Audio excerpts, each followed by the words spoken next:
Bryn Cader Faner, a rocky knoll crowned with a striking arrangement of stones.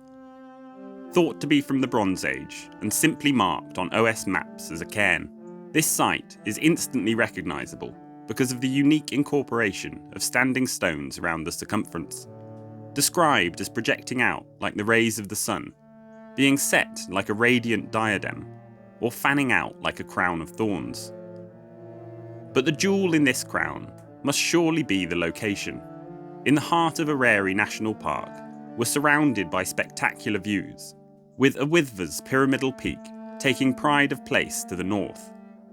But also, Bryn Cader Faner is set at the culmination of a Bronze Age trackway, connecting a large collection of contemporary monuments considered to relate to burial, ritual, or ceremonial use. So when you approach from the south, as we've done today, you get to walk this ancient route, looking out for the remains of these structures along the way. Until Bryn Cader Faner finally appears, seemingly positioned to be at full dramatic effect, silhouetted against the sky for a long distance. Despite being described by archaeologist Francis Lynch as arguably the most beautiful Bronze Age monument in Britain, in recent years visitors seem to have taken to adding their own uprights. Some of them are obviously out of place, small or loose, but no one seems to know, or at least be able to agree, on how many uprights there should be. 14, 15, 18, 30? And this got us thinking, could the fragile thorns of this crown really have stood in these exact positions for roughly 4,000 years, surviving the treasure hunters who dug into the centre, the army who damaged it during manoeuvres, and the untold number of visitors who have interfered with it? Well, join us as we uncover the elusive answer to this mystery. Welcome back to our channel, Coral Jacks, where we visit ancient sites and explore the history and folklore that surround them. If you're new here, we have an ever-expanding collection of videos from across Wales and over to Stonehenge. And as our community grows, we aim to take our research further and further afield, to cover the whole of the UK and eventually beyond. So please join in and help us on this journey by liking, commenting and subscribing. And don't forget to head over to our channel and catch up on the adventure so far. Oh, dirty windscreen. Hello! So, we thought it was just like a 10-minute drive from our campsite, but we don't know where to park. The directions online were a bit confusing, but luckily the roads are gorgeous and you got mountain views. I look a little bit sunburned. The cairn, or cairn circle, of Bryn Cader Faner lies to the east of the small hamlet of Talsarnau. And on the maps, it looks like there are a couple of different roads that will get you pretty close. The difficulty is they're all restricted use, either private roads or driveways. The road to the north of Bryn Cader Faner starts off with a slightly strange sign saying private road, parking will be paid, but no sign of an honesty box or how much you were supposed to pay. The first one we tried, roughly to the north of the monument, directed us up a private driveway through this gate, and then when we reached a large farmhouse with no signs of parking, we thought maybe we'd gone wrong, and so we turned around.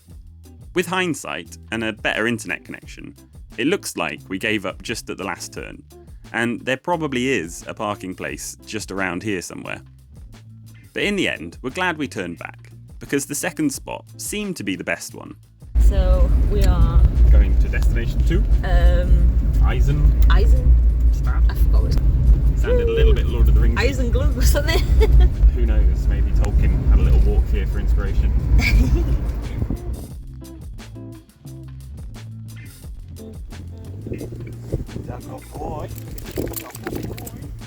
Now, if you've got time for a longer walk, there are plenty of options.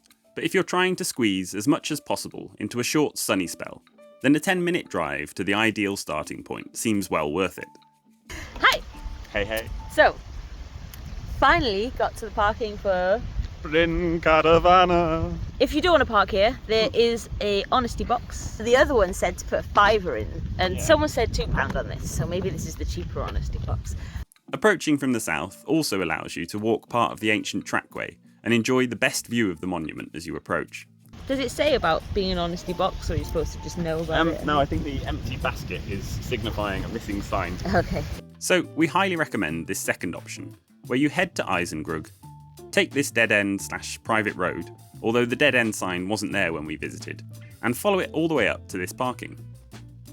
Look at it though, you can see the beach, you can see the freaking castle. I don't think you can see a wood float anymore, though. I think that might be over there. But we might be able to see it as soon as we get up to the top here.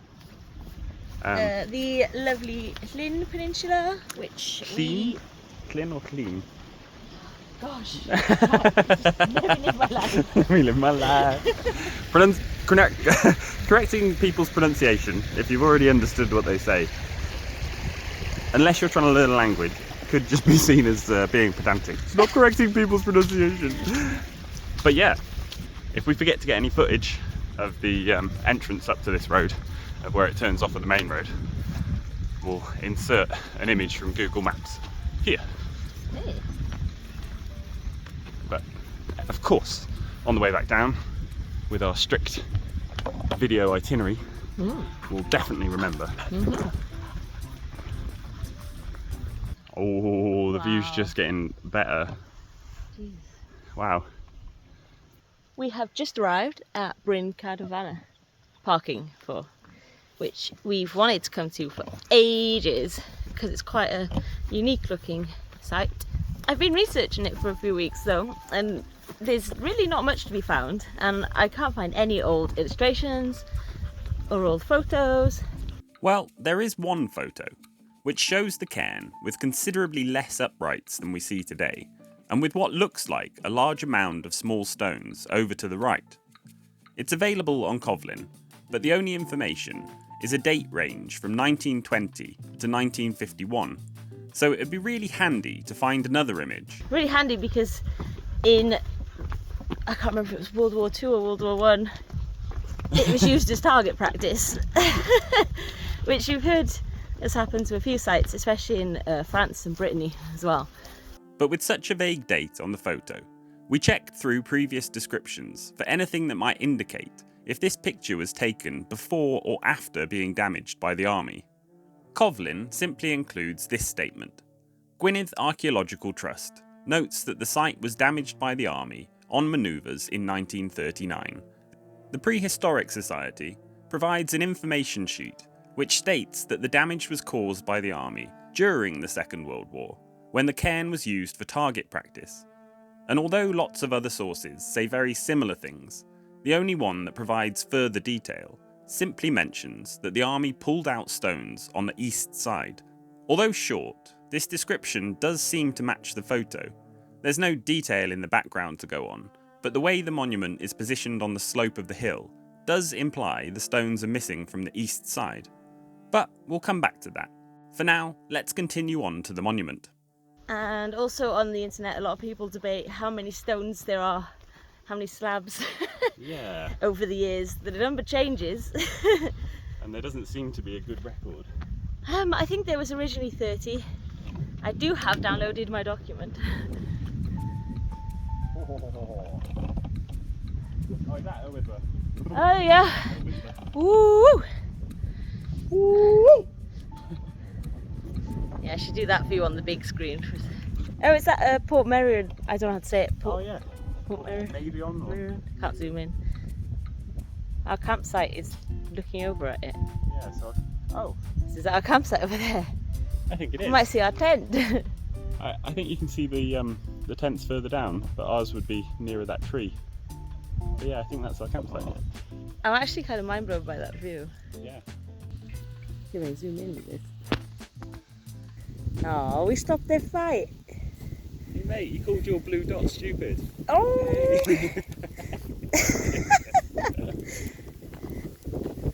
My blue dot ain't any more stupid than your blue dot.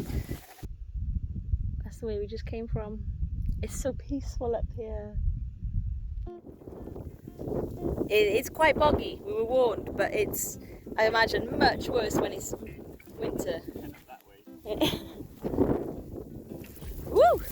Oh my god! What can you see? In the middle of that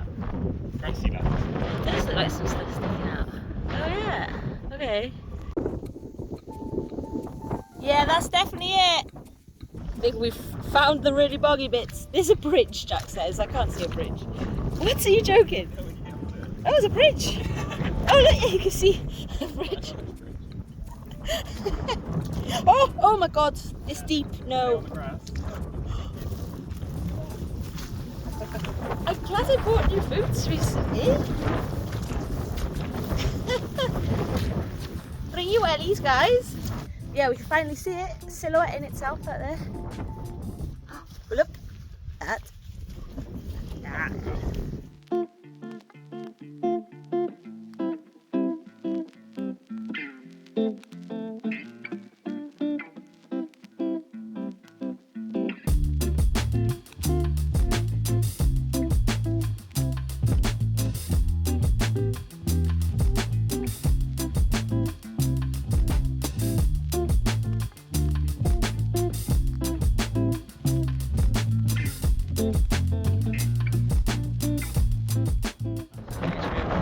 Edward Llwyd wrote about this, I think, in the 1600s. He used to refer to it as a cistling. Edward Llwyd, as Coral was trying to say over the wind, was, among other things, an antiquarian, and provides us with the earliest reference to Bryn Cader Faner.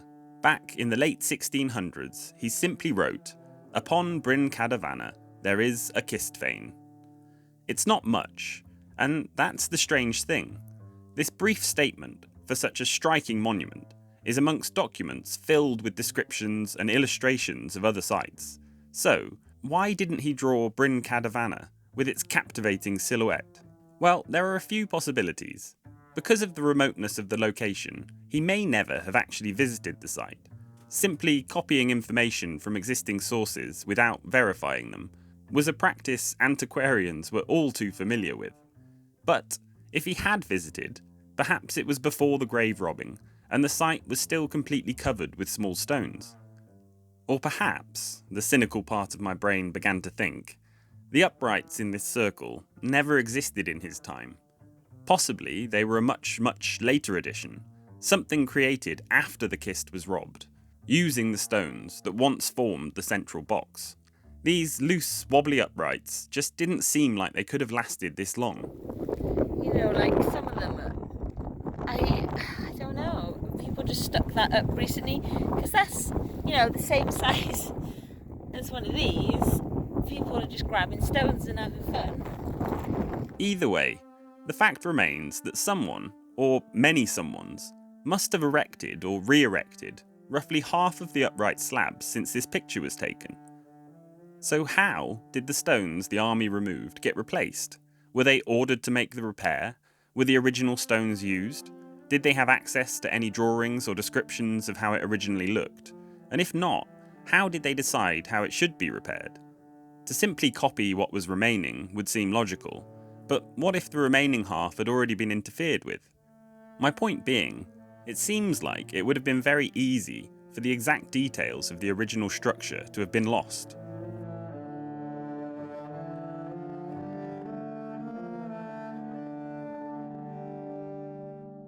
The following is a description by Bowen and Gresham from 1967.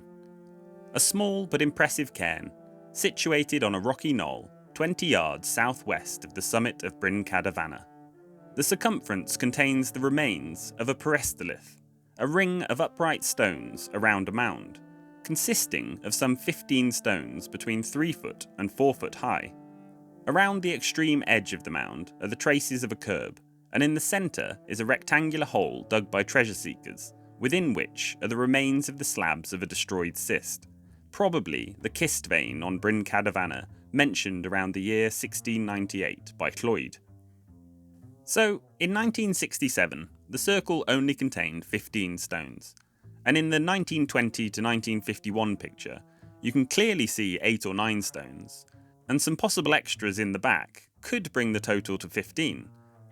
So, it's likely no repairs took place after the military damage. Today, or at least on the day we visited, we counted 19 to 27, depending on how many of the smallest you excluded or included. So, my mind comes back to hikers. If 15 original stones did indeed persist in their original places, then it's not hard to imagine people filling in the gaps. either messing around balancing stones, or even a subsequent well-intentioned visitor attempting to return stones to their original places, not realising that they are also interfering with the site. Now, hopefully, this seems ridiculous to most of you, but unfortunately, there are plenty of people who interfere with ancient sites. And back in 2013, Bryn Cader Faner was definitely altered. In an act described online as egocentric vandalism, a large slab was propped up in the centre of the monument. They also piled up smaller cairn stones to support it, leaving gaps in the cairn which can lead to erosion. However, this standing stone was clearly out of place and didn't match descriptions, photos, or people's memories, so was quickly spotted and reported by dismayed visitors and subsequently unerected. But if this stone had been propped up in the arc of the circle, it would take someone familiar with the site to notice, and a good series of photos for reference to prove it. Discussions on both Megalithic Portal and the Modern Antiquarian confirm that others share this concern, and some report having revisited the site and counted more uprights than on their previous journey. And try as we might, we cannot find any reference to any sort of official restoration. So it seems the number of uprights will have to remain somewhat of a mystery. 15 of them may well be unmoved and in their original positions. Another 3 or 4 might be original and reinstated close to their original positions, but seemingly many years after being pulled out by the army. And the final 7 to 10 smaller stones could easily have been raised by visitors in recent years. But despite the continued interference, as Francis Lynch wrote roughly 30 years ago, miraculously, the striking silhouette remains intact. And it really is a striking monument, beautifully complemented by a stunning setting. So despite questioning its authenticity, we highly recommend visiting this site. The walk and the views alone are worth it, and with such a unique and captivating structure at the culmination, I would go as far as saying this remote piece of prehistory should be a compulsory visit for anyone with the remotest interest in prehistory. Now, when we watched back the rough edit of this video, we were a bit worried it seemed overly cynical at points, like we were trying to diminish the majesty of the site. So we just wanted to state that that certainly isn't our intention. Although it did seem a bit too good to be true, it's kind of a backhanded compliment in a way. For some extra context, we were likely both influenced by other projects we've been working on. Coral's been researching the questionable restorations which have taken place at various prehistoric sites, where reconstruction becomes essentially an artist's impression. And when this sunny spell happened upon us, and we jumped at the chance of a trip to North Wales, I had once again been questioning the accepted wisdom regarding Stonehenge. So when the only papers we could find comparing similar sites offered comparisons to constructions which seemed to only bear a minor resemblance, like Cairn in Glamorgan, Grim's Grave in Dartmoor, and Myney Gur in Pembrokeshire. But then, just looking through images on Wikimedia Commons, we stumbled across Templewood in Scotland. And just to be clear, they're not the same, but they're similar enough that you can start to see some distinct patterns of design that could have evolved from or been inspired by one another. Archaeologists theorise that monuments like this represent evolving methods of ritual, burial, and monument building. At its most simplistic, suggesting that the builders may have seen early stone circles elsewhere in Wales and abroad, and decided to incorporate the idea into their own structures, producing a sort of hybrid structure, which is not an uncommon theme in Neolithic and Bronze Age sites, which, upon excavation, often show signs of being adapted and rearranged throughout their years of use. So, is Bryn Cader Faner impossibly unique? Thankfully, no. Is this exactly what it looked like roughly 4,000 years ago?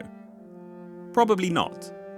But it is perhaps the finest example of a Bronze Age ring cairn in Wales.